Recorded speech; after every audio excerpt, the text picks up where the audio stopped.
سری سیاه و سفید خوبن، مثل برف لای موهات، مثل کلاویه های پیانو، مثل اون دوتا چشمات، مثل ترکیب یه شال سفید با موهای مشکی فرفری، مثل یه آلبوم عکس قدیمی که پر از عکسای بچگی.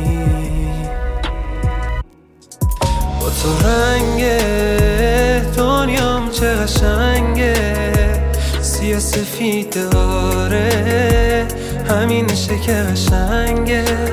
من شب تارم و تو هم شدی ما همو کنار هم کاملیم، میفهمی احوالمو. با تو رنگ دنیام چه قشنگه، سیاه سفید